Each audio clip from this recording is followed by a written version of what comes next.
Good evening, soldiers. You're listening to the 3rd Infantry Division Realism Gaming Podcast. I'm Master Sergeant Brock, and with me tonight I have our speakers. Gentlemen, if you go down the line and introduce yourselves, please. Evening. My name is Sergeant Cooper. I don't really have much. Sorry. C.Winters.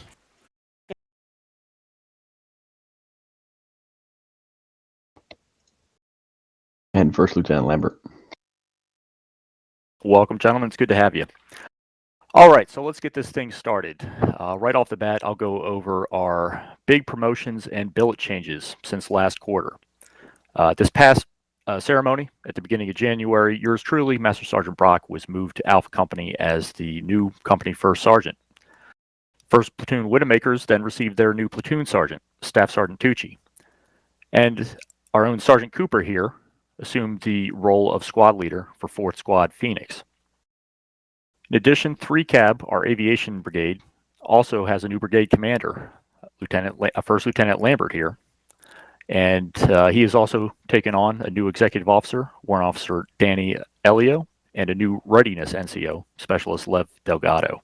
So some major billet changes throughout the company. We've got some great leaders, getting down to business and working, for the future of the unit. Now, with that being said, Alpha Company has continued to train and develop its NCO Corps. Since our last podcast, that is since October, we have promoted 9 soldiers to corporal. In addition, the company has seen 5 promotions to sergeant in that same time. And just a couple of weeks ago, we also saw 12 soldiers graduate from our WLC, our basic leader course. So we've got some great soldiers who are learning a lot, teaching what they know to their subordinates, and really developing our unit. Now, with that being said, I'm going to hand it over to Sergeant Cooper here. He's going to go over some news from the unit. Thank you, Top. Well, yeah, so news from the prior quarter. Basically, we just finished up our Africa deployment, our 7-month tour. So we are finally back from the very warm and not so pleasant Africa. We sweat a bunch, I think. So it was an exciting campaign, honestly. From there, we just instantly redeployed to our new FTX, which is in Poland. So we're back in Poland, back in Europe, training with the Polish. To be more specific, the Polish 12th Mechanized Corps, which is very exciting. We're now in Europe and having a fun time with the Polish. That's really all that happened, or most of it at least. It's been a good time in Poland. Definitely a change of pace. We've been studying basically peer-on-peer doctrine and tactics since coming back to Europe, like you said. I mean, it's a whole new kind of ball game. The days of counterinsurgency are not quite left in the history books yet, but definitely it's been a change of pace, and we've had our work cut out for us. But with that being said, it's also shown how adaptable we can be as a unit at all levels, and really just how intense we're looking forward to the next steps. Now with that, let me move on to news about our staff shops and DMOS availability. So as you may or may not know, DMOS is a duty military occupational specialty. It's essentially an administrative duty assignment. So in addition to our combat roles in the unit, we have certain administrative functions that we perform, leaders perform, in order to keep things running smoothly as an organization. Now, RRO, our Recruiting and Retention Office, is hiring recruiters. So if you have an interest in that, speak with either OIC or NCOIC and get your application in. Now, Force Improvement Group is also hiring range safety officers. I have a couple of openings available presently. So if you have an interest in leading new trainees through our OSIT classes or additional basic and advanced courses, consider dropping an application into FIG. CID is also hiring uniform updaters. So if you have an interest and expertise in using graphics, Photoshop, or GIMP, software packages like that, and can update uniforms, you should see our ASUs. They're pretty impressive. Consider applying for CID. And last but not least, our public affairs office, PAO, is also hiring journalists. So if you have an interest in writing, want to document the events, happenings, and the accomplishments of our unit, that's another DMOS that you could consider looking into. So there's always something to do in the unit. It's really a team effort, and that's what makes us great, and keeps us always improving and kind of up in the level of what we get done when we go to our operations. I'll put it that way. All right. So, Sergeant Cooper, do you have any Armor 3 related news? Anything since last quarter that the Armorverse might be interested in? Well, I'm going to be honest with you. It has been quite dry, except for a few, I would say, big things happening. Not really major things relating, let's say, Armor 4 or something. Which sadly, still nothing from that. But I'm going to go over to the Armor 3 specifics content, which is obviously the biggest elephant in the room, is the Western Sahara DLC.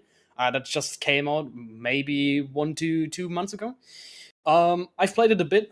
Great DLC. Can't stop recommending it for everybody to actually get. Very good content wise. They added a few new vehicles. Especially my new favorite is the up armored techie, which is very cool. It's basically the normal vanilla Armor 3 techie, but it has armored windows, so you can't actually shoot out the drivers anymore. Which, if you're a Zeus, you're gonna fucking love that because you can't just die. Except for that, obviously, Bohemia Interactive released the clip of the new Infusion engine or whatever they're working on, which obviously sparked a new wave of talks for Armor 4 and other Armor related content, or DayZ content too, because that's apparently on people's mind now. So very exciting.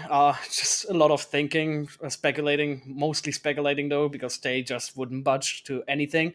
They would just keep quiet, like Bohemia always does.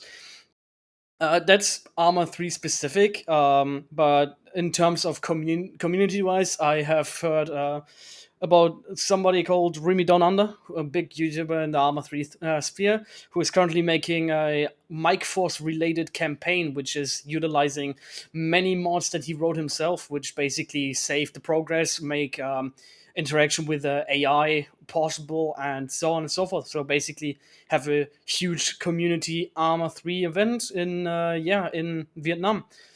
Very interesting. I won't go into detail here because I'm gonna be honest. I won't make it. I won't be presenting it well enough. It's a very cool event. Maybe something we could look into, but I don't think. That's a big thing we can do, mainly because of the MyForce DLC. Which I don't know. Did that happen this quarter, Mustard? It was a little bit earlier. It was earlier in 2021. Yeah. I was about to say. I So found back something late big there. spring, early summer, if I remember correctly. Yeah, but yeah. So nothing really new on that front, but yeah, some cool things happened. Not that massive things. That being said, though, I'm gonna be giving it back to you, Top. Sure. Well, you're right, Sergeant. I mean, got definitely some things that got people talking. We can only hope. It's been good almost 8, almost 9 years now. BI. I guess they're big into OPSEC. I'll put it that way because it's incredible. People are dedicated, but at the same time, they want to get a little bit of feedback now and then. So you're right. It's just we got a lot of talk, but we'll see what happens. But in any case, really the most significant event for the 3rd Infantry Division operationally was our return from Africa, to Poland for FTX, like we talked about earlier. Now, since that time, I mean, we've basically been in a training posture. Going over a lot of essential platoon and squad level infantry tactics. Going over basic doctrine. We're starting to get into a little bit more combined arms doctrine and applying that at the company level, which is a work in progress. But I want to ask you, gentlemen, kind of open it up to the floor here for a few minutes. We basically coming out of Africa and the Operation Silver Guardian, we accomplished almost all of our objectives. We secured our 2 American POWs. we were able to secure the chief alive, and we that is the main regional GSIM commander who is leading just about all of the forces, the vast majority of all the insurgents that we were coming up against in various areas of Mali. We were able to secure him, and we recovered one of two JDAMs that were lost from a downed drone. So, that's pretty substantial in terms of achievement. We're still kind of wondering where that last JDAM went, and we hope it's still, somehow U.S. or at least friendly forces will be able to secure it before anyone else does. But all in all, it was a good operation. Certainly, I learned a lot. I had a great time playing with everybody. So let me open it up to you guys. I mean, any thoughts, any comments, feedback on the deployment and how we've been in Poland here these last couple of months? It's been very interesting dealing with an enemy that's actually a lot smarter than the insurgents were. This enemy directly tries to outflank us. It tags us with colored smoke, calling artillery on us. So it's been being a team leader. It's been a lot tougher than it was in Africa fighting these guys. A lot more advanced, a lot more armored. They've been throwing all kinds of stuff at us, but we've persevered from week to week, and hopefully we'll keep doing that. Yeah, they definitely have their shit together most days. So it's had to work it out for us, like I said. But good points. Anything else? Yeah, like Sergeant Winter said, it's been a very steep change in pace. Basically, like from one day we've been fighting a basically dumb militia to a well organized army. Well supplied. Yeah, well supplied, well organized army. It's incredible. Me obviously becoming squad lead in this FTX. It's been a challenge to say the least. Getting thrown right into the squad leader position and against such a tough enemy. Same goes for my old squad lead, Staff Sergeant Tucci, who is now, like we mentioned earlier in the podcast, he's now the platoon sergeant. Yeah, it's going to be tough for us too. Maybe three if you count my new fight team lead. It's a tough time to get a leadership position if you haven't really been in there. But yeah, it's been really fun so far. Obviously, a lot of complaining and moaning from the low enlisted, but yeah, that's always expected. Especially, since we're no longer in the open fields and open sand dunes of Africa. It's quite a different taste now, I would say. Seeing the beautiful trees of Europe or East Europe. And you made some points there. Go ahead, Lieutenant, please. Yeah, I'd say it's changed completely between our previous environment. Being deployed in Africa, and majority of the time there we did spend in open terrain where all you can see is sand, feel sand, and just more sand. I feel like I remember most of that from the Africa deployment. I know we were in some tropical provinces at certain times, but I think the biggest thing was just just sand, and there was absolutely no concealment, no cover. Now going to this environment, even though currently I'm majority of the time spending my placement in the air within the aviation brigade, but it's a lot more trees, so sort of that changes how we have to then operate tactically and so forth. It's no longer that we've got a lot of big open terrain all the time. There are some points, we'll be in huge open fields and that, but it changes the way we have to fight the enemy at the end of the day as well. And that's something that we'll have to adapt to come our next deployment coming up. Yes, sir. Great points, both gentlemen, all three of you. Sergeant Cooper, going back to you, I mean, you mentioned about the challenges of leadership and motivating your men, and I mean that's what will make or break a successful leader. Overcoming these kind of hurdles, these operational challenges, and persevering. We all have to sometimes take a step back and make sure we're on the right track. But once we have our path and we know how to achieve success, it's a matter of getting those guys to follow and get it done.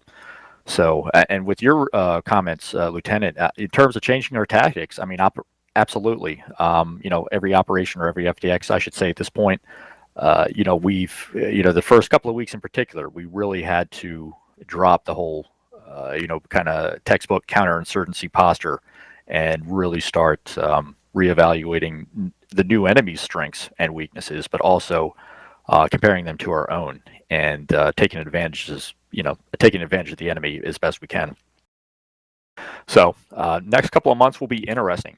We'll continue in Poland for the foreseeable, I'll put it near future, but generally, we are, as a unit, 6 months on deployment in a combat environment, 3 months at home station or in FTX. So that's kind of the standard that we run. So with that being said, I don't want to break immersion too much, but I'm sure that S2 intelligence will be able to come up, with a new theater that needs a little bit of attention from the third. I have heard great things, to be honest. Great things so far. I'm excited. Really looking forward to it. So, yep, time will tell, gentlemen. All right, next up, we have Sergeant Winters here, our fourth quarter 2021 Soldier of the Quarter. So I'm going to take the privilege here and interview him. Been really a great soldier. I mean, obviously he's won this award and won it very well. So just want to introduce you, Sergeant Winters, and hear a few words from yourself. So tell us a little bit about yourself, if you would. Thank you, Master Sergeant.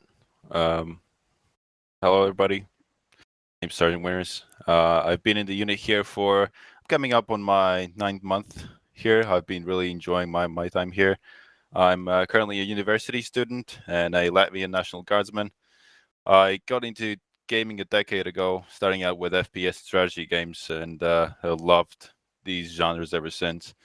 And then when I got a little bit older, I started playing multiplayer games and learned most of my English there. So my weird accent is basically taking everybody around the world and smooshing it into one person. And I guess this is the accent you get, talking to Americans, talking to English and British people.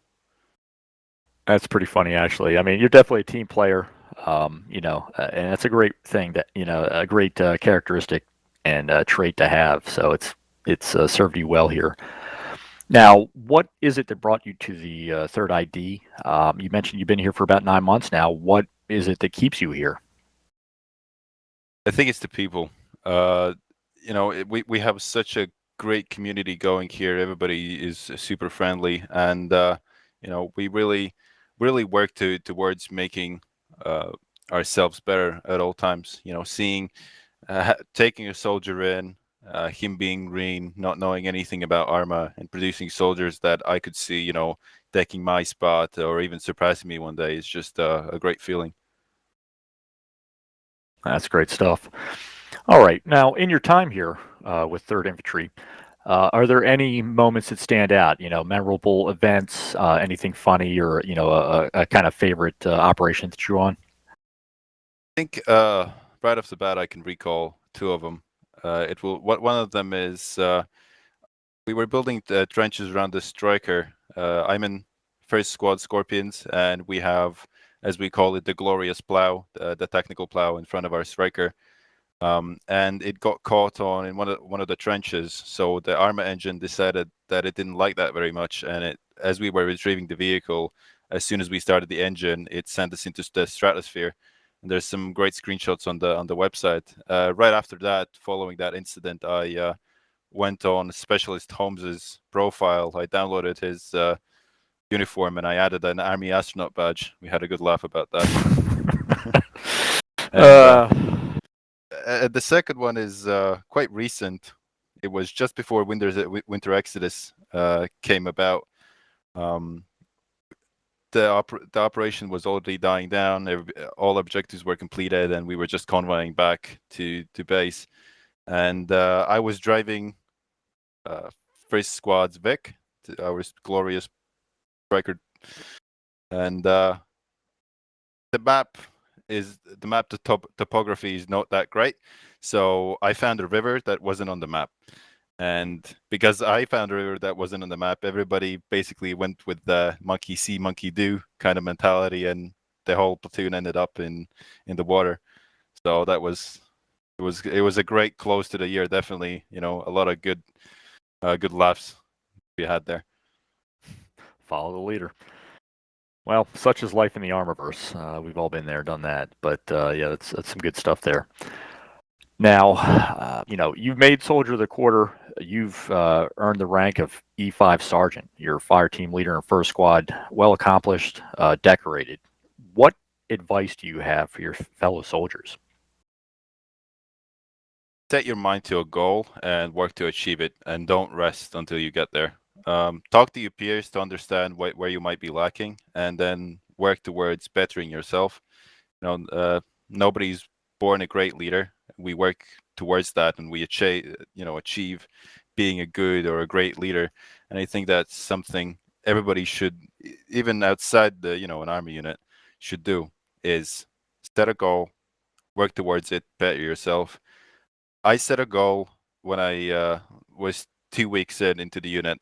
Hey, I want to make Soldier of the Quarter, and I didn't let up until it finally happened. And when I was awarded the medal, it all kind of felt surreal, because when I was recruited and interviewed for joining the unit, they mentioned Soldier of the Quarter, and I was basically sitting there and going, "This is not I'm never going to be able to achieve this." We're looking at 60 people, so I'm very humbled by this whole thing.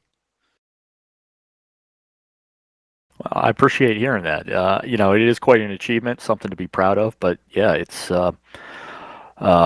being in those boots there at ceremony, it's a lot to take in. But again, it's a credit to your hard work, your total dedication, and really the accomplishments you brought to not only the unit but the men under you. So congratulations again. Thank you. Now, which of the 7 Army values is the most important to you, and why? Right off the bat, I can say it's integrity. Without integrity, I think the rest of the army values really fall apart. Let's look at duty. You can't, be dutiful and do your job if you lack integrity, right? You can't be honorable if you lack integrity. So that's the foundation of all the army values and the ENSO creed. Without it, no leader can succeed. No soldier can succeed. Integrity is being yourself and telling it how you see it, even when it's hard. It's taking heat rounds for your subordinates and battle buddies. That's some powerful shit. Now, let me ask you, on a personal level, what motivates you? As I spoke before about what keeps me here, it's really putting those hours in, seeing the result of your hard work. We don't have a contract keeping us here, so we have to find stuff to keep us here, and really just seeing people succeed that you want to succeed, and seeing chances that better the unit, and taking those chances to better the unit really sets this unit apart from everything else. Because hey, I can come here, as a nobody. I can work my way up the ranks. I can provide my feedback, and it's gonna get listened to. All right. Now, are there any valuable lessons that you've learned while you've been in the unit? Oh, definitely. Morale is key. Without morale, everything will fall apart. Doesn't matter if you're a leadership position or not. If you lack morale, you won't be able to do your job properly, and you're gonna start losing people. Well, that's serious. I mean, everyone here has been a leader. We've all worked our way up, the chain of command to our present, combat billets here. And you're right. As a team, we rise and fall together. And if there's something affecting someone, it's just a matter of time before it affects all of us. So, morale is key. Like you said, we've got to provide motivation. It's not 8 years and a paycheck. We've got to give these guys a reason to come back. And, it's not just us and PAO getting the word out, doing podcasts, making banners, and posting online. We've got to deliver everything that we hope to be. We have to pull it off, and thanks to solid leaders, we've continued to grow into the new year. Now, our numbers rise and fall, but we're looking forward to the next quarter and beyond. Generally, springtime is going to be a very active time for recruiting. So, I mean, if you're listening to this, you're into Milsim, and you can appreciate realism. Take a look at the 3rd Infantry Division Realism Gaming Unit. We might have something that you like here. All right. With that, it is time for our main segment, the man behind the rank. So, Sergeant Cooper, I'm going to hand it off to you. Thank you, Top. Before that, though, I'm gonna quickly say congrats, Sergeant Winters. Again, good shit. Yeah, good shit. I remember when I came back, I saw you. I was like, "Who the fuck is this private?" And yeah, since then we've become, I would say, good friends now. Are you amazing? I remember we were talking to each other, and it's like, yeah, Cooper. We were always head to head, and now I'm above you. And I'm gonna say, yeah, you're like, even though you're not a squad lead, you're above me. You got that medal. I think I think I'm jealous. I think me and Cooper have always had this great rivalry Yeah, it's like between us. It's he takes ground, I try to follow up. I take ground, he tries to follow up. Ever since I think it started out when we were specialists and Sergeant Cooper here got corporal, and I was like, well, that's a bummer because Sergeant Cooper very quickly after that started making alpha male jokes, as we call them here. The E4 Bravo is the specialist, and the E4 Alpha is the corporal. So he came up to me and saying, "Oh, well, I'm the alpha male now because I'm a corporal, and you're just the specialist." So what happened after that was just a month. After a month, I got corporal as well, and then it kind of settled down a bit. And then I saw him getting promoted to sergeant, and let me tell you, I was scared to see what's going to happen. A few minutes after, and sure enough, Cooper strolled into the TeamSpeak and started berating me about how he's the sergeant and I'm not. But it's all in good fun, and Cooper's definitely one of my buddies here in 30. Yeah, that's the thing. It's a special kind of battle buddy relationship there. Yeah, it's amazing seeing you, become this what you are right now. It's amazing. Well, I'm gonna strive off that and go to the main topic. Top realized that I have been not really much in contact with our lovely lieutenant here, so he has given me the beautiful segment of the man behind the rank. And funny enough, it's Lieutenant Lambert. And since we haven't talked so much, so why don't we do it here, eh? With that being said, I just have a few questions, or not few, quite a bit actually. I'm just going to rank them in my head what I think are the most interesting, and I'm gonna just open up the floor to you, and you just answer them. How does that sound, Lieutenant? Yeah, that sounds pretty good. I mean, I had a read of some of these questions earlier, so if we can go down the line, that would probably be the easiest. Yeah, all right, awesome. So we're gonna, like you said, we're gonna go down the line. So we're gonna start with what is your favorite aspect of the unit? I'm really curious because we haven't been talking so much. So let's go. Yeah, I don't think my aspect or my favorite aspect of the unit has changed since when I first joined. It's always been the aspects of mateship, camaraderie. Over the last couple of years, I've made some great friends in this unit, and they're people that I talk to out of Arma 3 and that, and we'll just hop into a voice chat and so forth, and we might play different games or just chill out throughout the week, talk about what's going on in our lives and that. So definitely the mateship and camaraderie is one of my favorite aspects, and I think I enjoy jumping online and speaking with people and that. And you build a really good, solid relationship. And I think the 3rd Infantry Division holds that overall. It's a very well-rounded group of individuals, in a Milsim unit. And it's sort of hard to find and sort of hard to understand unless you're in the unit and you do start to build those relationships and experience that. Oh, yeah, 100% agree. I've been in quite a few Milsim units, but like, not a single one has actually felt this lively. I would say it's like actually like a family here. It's people talk to each other. People don't not only play armor. It's very great. I can see why you think this is one of your quote unquote favorite aspects of the unit. Going from there, just a little tame one. What is your favorite food? You coming from the beautiful land down under. So what exciting food is there? What? Oh, please don't say boring shit like pizza, please. Look, I'm not gonna say It's like some kangaroo Americans steak. would say kangaroo. I would not eat a native animal. Okay, I'm not. I'm not that kind of person. I wouldn't eat one of our native animals.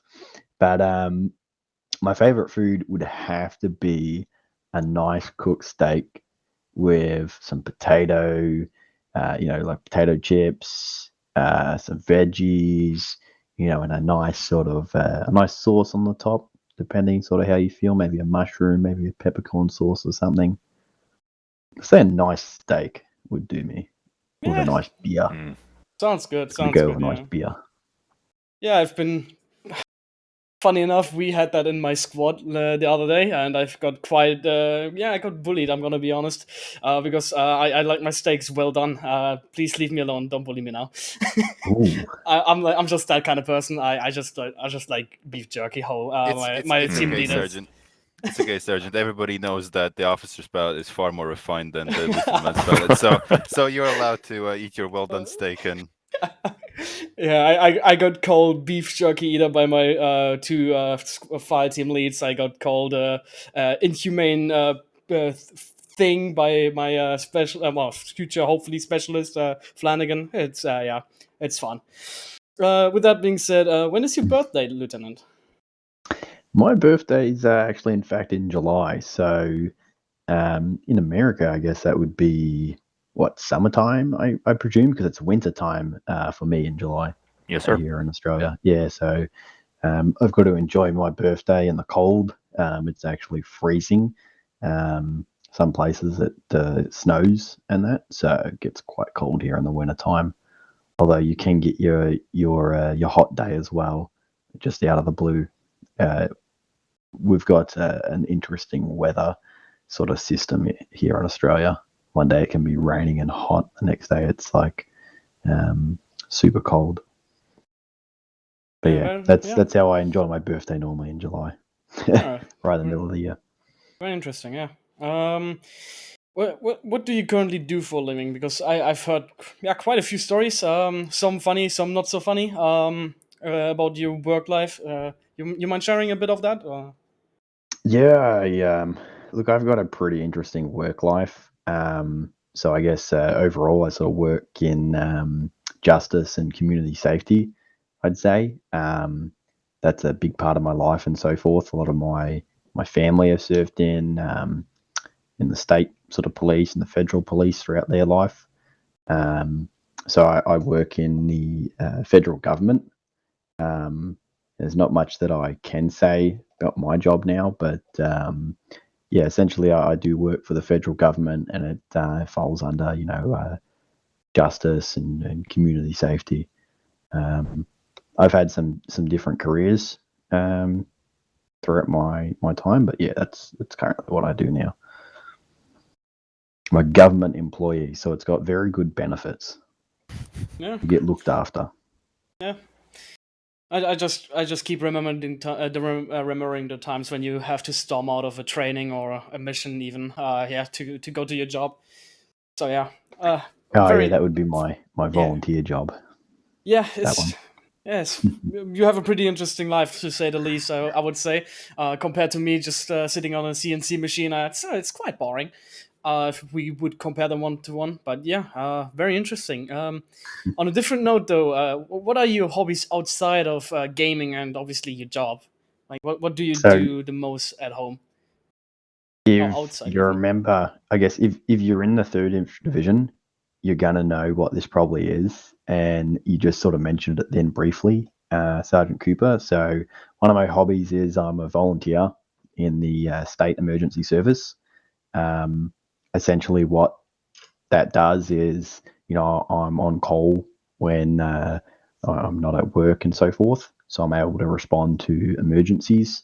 In the state emergency service, we do things like assist ambulance, assist police, assist the fire brigade. We attend a lot of building damage, whether that be building damage from a significant storm or building damage from a vehicle going into a house.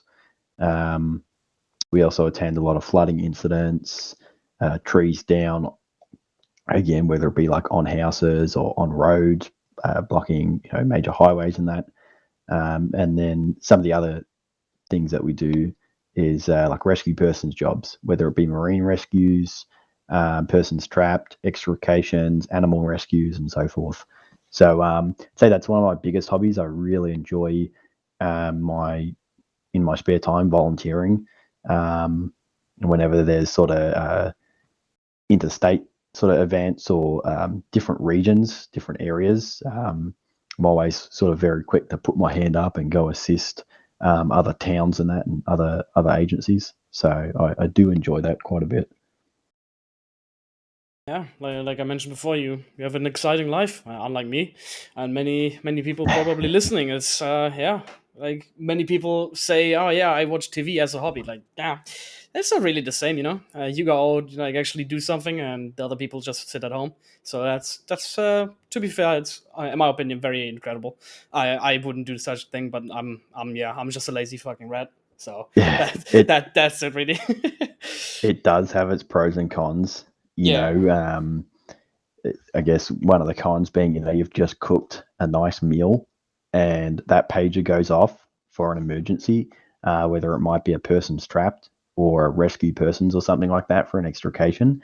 And if you're on call that day, essentially that nice meal that you just cooked is going back into the oven and you got to go out that door. And now it's well done. Yeah, and then it's well done. And it's obviously ruined when it's well done. Oh, the sergeant guy is kind of making fun of me. How rude! No, I'm It's okay. Next time I overcook a steak, I'll make sure to mail it to Germany, all right? Because it won't spoil anyway. Oh my god! All right. What is your what is your biggest pet peeve, LT? It can be real life or outside, or real life or unit, depends on whatever you want to tell us. I'm curious. I guess a pet peeve to me, I mean, it would be probably like when people, and I guess this is probably something for everyone, it probably would fall under everyone's pet peeve, or at least a category, of when people don't live up to their promises or their values. So everyone's going to go, oh, yeah, I agree. So, if people say they're going to do something or say they're going to be there, and then they might not show up or they might not do that thing, that's a pretty big pet peeve for me. If you say you're going to do something, follow through with it, get it done, rather than just, forget about it or don't show up or, pretty much be absent. So yeah, that would be a pretty big pet peeve for me, I'd say. Yeah, so it It sounds can get pretty quite reasonable. frustrating, Yeah, especially in my I job. feel It that. can get quite frustrating. Yeah, I think that's something we all can relate on. Yeah, it sounds like a universal pet peeve. Yes. Honestly, it's like no matter who you ask, somebody somewhere still has the same pet peeve as you right now. So yeah. With that being said, though, what is your what is your guilty pleasure? We all know that I eat well done steak, but yeah, what is yours? I think that's more of a torture, I'd say, eating a well done steak. But for me, I mean, a guilty pleasure, I'd have to say just relaxing after a long shift. Perhaps kicking back, having some pizza, maybe Boxing having the a bit of kangaroo. a cheeky chocolate. Yeah, maybe jump in the ring with the kangaroo in the backyard and that. After you had a few beers and some pizza. No, definitely guilty pleasure would have to be having a nice pizza, maybe a few drinks and that. Relax. Sounds like a more reasonable guilty pleasure, unlike mine. Yeah. Yeah. So, what is something you cannot live without? I mean, we already established that you love your job, you love basically everything around your life right now, from what we can hear at least. But what is something you cannot live without? And if you don't say you can't live out with a unit, I'm very disappointed in you. Well, I would say that I can't live without friends and family. And part of the unit, I've got a lot of friends in the unit, so that the unit does fall under that category. I'll make you happy there, Sergeant Cooper, and the people that might be listening from the third ID. But yeah, I think that's going to fall under everyone's category, friends and family. It's a pretty big aspect to me, especially my family always sort of just supports me throughout the decisions and that I make in life, and I know I guess that's almost an aspect in everyone's life and that. So yeah, when it comes to my friends, my work colleagues, and my family and that, I'm pretty close with them. So we support each other really well. Yeah, seems reasonable again. But yeah, going from can't living without something, what is something you absolutely have to do at least once in your life? What is on your bucket list? Oh, I'd definitely say traveling to more countries. Been to a few countries and that. I'd really like to travel to, hopefully someday, to some parts of Europe. Go down the Autobahn in Germany. That's on the to-do list. That would be fun for sure. Maybe travel to America. I'd love to see the States and that. Across America, a few other countries and that in there. But I'm a really big person on getting outdoors, having an active lifestyle. So traveling is one of my big things on the bucket list, to go to a few countries. Yeah, I can fully agree with you. That's actually on my bucket list too. But instead of Europe, it's Asia, because I'm gonna say it. Oh, this I've been to basically all places in Europe already. Some not so beautiful, some very beautiful. I can always recommend you the Mediterranean, a very beautiful place. Each and every single country that is directly like next to the sea, it's fucking amazing. I can't recommend it enough. Especially like So, Croatia, it's very good. so when I book my holiday to Europe, essentially I'll just send all my plans to you, and you can tell me if it's good or not. Yeah, potentially. If you want to go to East Europe, maybe not. But I'm saying that I'm because sorry. Oh, that's an adventure. I mean I can say that's an You want that adventure. outdoor Yeah, lifestyle? That's your place. I mean all I'm gonna Oh, say it's is gonna be an adventure for sure. like all I'm gonna say is last time I went to, let's say, the Czech Republic, I almost got my kidney taken from me. So You that's almost on got you. checked. Yeah, it's on you if you want to go to East Europe. But no, yeah, Europe, a beautiful place. Can't Listen, say no to that. it's they make you sign a waiver when you come to Eastern Europe. It's like it's okay. We're not gonna take a kidney. Well, maybe one. Maybe one. You don't need to. You need yeah. It's okay. Yeah, they don't get selfish of you. everyone. Yeah, Yeah. it's selfish of you. It's not like that. Like what you have to understand that most of the kidneys here are shot only because alcohol. Oh yeah, Eastern Europe is a fun place. But yeah, Yes. so Europe sounds like a good destination for you, LT. You will love it. Going from that to something very different, in my opinion. What's your favorite movie and why? Yeah, I think everybody has one. And go ahead. I've got a lot of favorite movies. This is it's hard. It comes to head. Um, there's lots, but just to pick one that comes to mind instantly, I'd say Interstellar.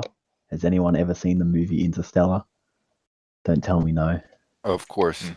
It's a staple from Christopher Nolan. It's a really good movie. It's up there in my sort of favorite movies list. Not sure if it would be my number one favorite, but when it comes to Interstellar, it's a really good movie. I mean, essentially, like what it's about is like Earth becomes uninhabitable in the future, and the main character, he's a farmer and an ex NASA pilot.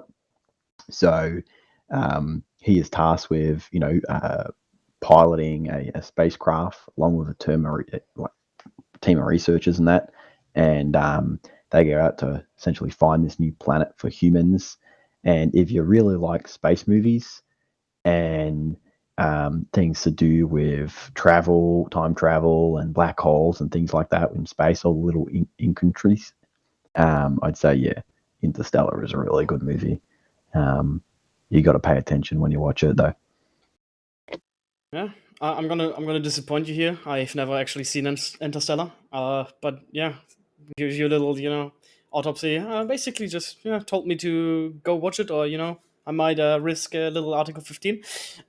I'm just joking. But yeah, Man likes well done steak. Hasn't seen Interstellar.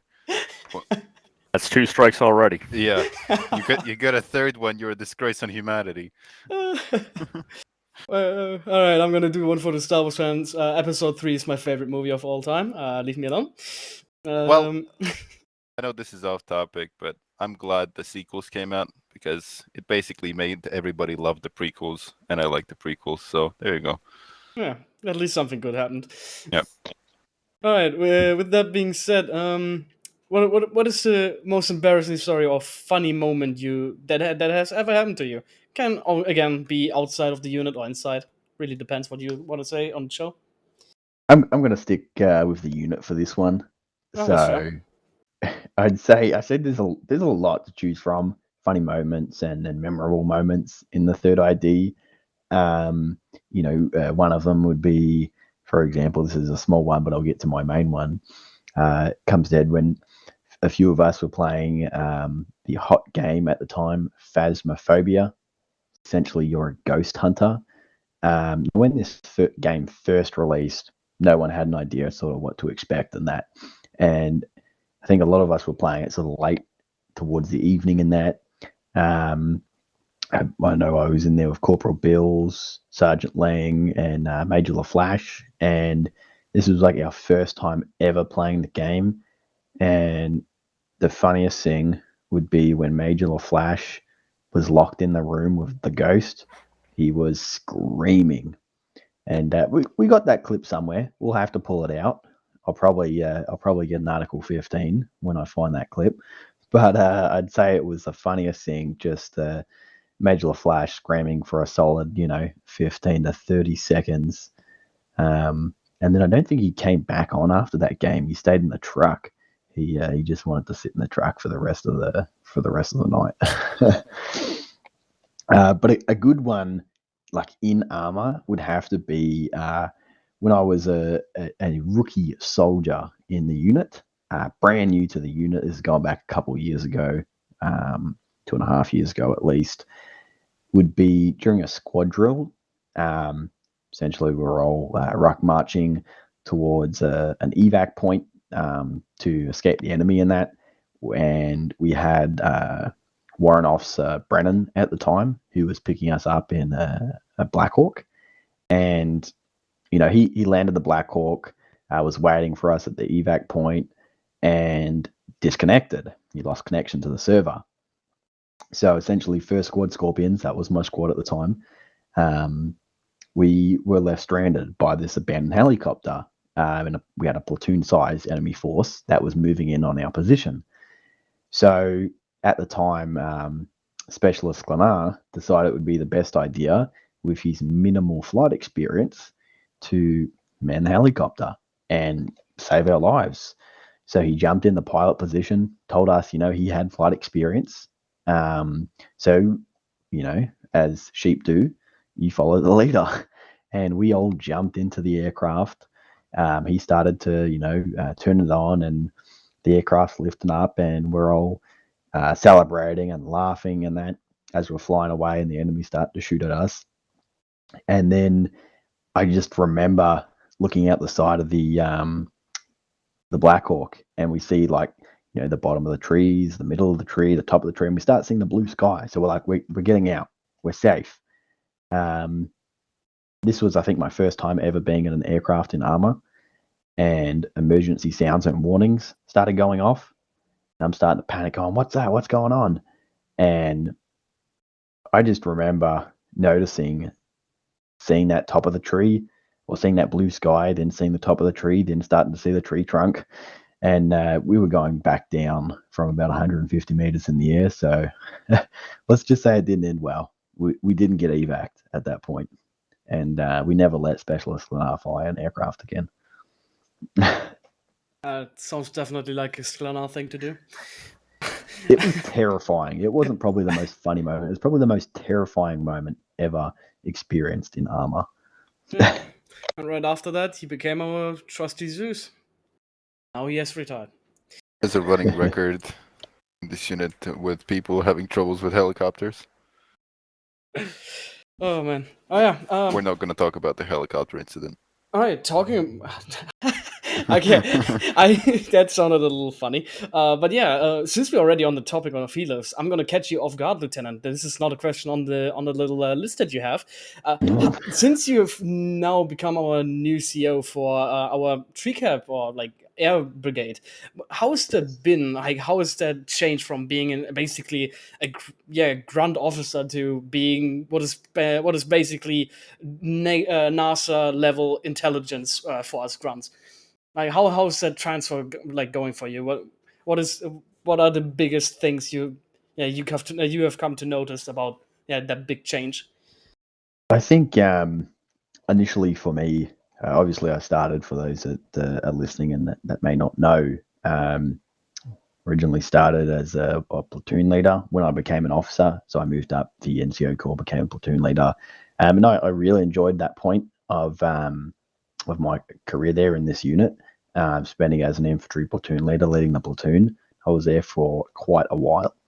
There had some things come up in real life and that, and moved to pretty much an administrative position as an executive officer. So I was here and there. And now that I'm essentially sort of back in the unit, and that I've recently become the aviation brigade commander. And some of the things I've been working on coming into aviation is building a lot of redesigning some of the schools. I guess every aviation commander that does come in likes to put their spin on how the brigade operates and what they see for the brigade in the future. So I came in and sort of spoke a lot with the existing team, with the existing warrant officers and enlisted personnel that we do have, sort of see what their goals and hopes were in the unit and that. So I sat down with everyone and we started working on building a stronger and better aviator school with some of our instructors and that. So I think we took like a 4 week aviation school. One of the biggest things that I did when I first joined is taking that 4 week school, and we turned it into a 7 week school. So we made it pretty big, and we really dived into the detail on that we went into. But piloting an aircraft and then leading a platoon on the ground, just the different mindset you have to have when actually leading those elements is completely different. And it is challenging because you've got to change everything that all your infantry platoon drills and your operating procedures, and relearn those procedures to fly an aircraft, to be in the air. So it's a different experience, but I am enjoying it 100%.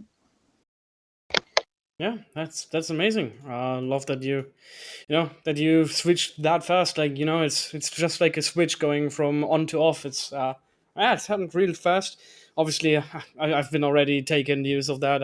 As you notice, I've already taken Warrant Officer Elio and Warrant Officer Frost for a little spin in my own squad drills as of recent. So I basically took them away from you. But yeah, great guys in Treecap all around. Perfect personnel. I think you're gonna fucking love it. They are great people to have around, and great detachment to begin with. Yeah, I would have to say, although I'm the brigade commander, I don't think that they're going to let me be the pilot in command of the aircraft anytime soon. I've got a pretty mediocre flight experience, but when you take on that role of pilot in command, you need to learn quite a bit. So the warrant officers in the aviation brigade, they're going to be testing me out. They're putting me through that 7 week training course so I can get my flight wings the same way they earn their flight wings, going through the hard yards and that. So then I'll definitely know everything that it takes to be able to pilot those beasts, because it's not easy if anyone's ever flown an aircraft in armor. Yeah, gotta do what you gotta do, eh? With that being said, though, I'm gonna do one last question, and then gonna wrap my portion up. Yeah, is there is there anything you want to say to any fellow or new or already not even existing soldier for the unit? Like what like wanting to enlist? What do you have anything to say to them? Like what they their mindset or anything like that? Yeah, 100%, Sergeant Cooper. So I'd say advice that I'd give to fellow soldiers, or I guess new Arma 3 players, just wanting to enlist into the third ID, set yourself short-term and long-term goals within the unit. We always say the sky's the limit within the 3rd Infantry Division, and it is. If you're willing to work hard and sort of put in the extra efforts, you'll be able to accomplish, the goals that you've set, and you will be able to get there. There will be obstacles, challenges, and hard times, and that's in all aspects of life.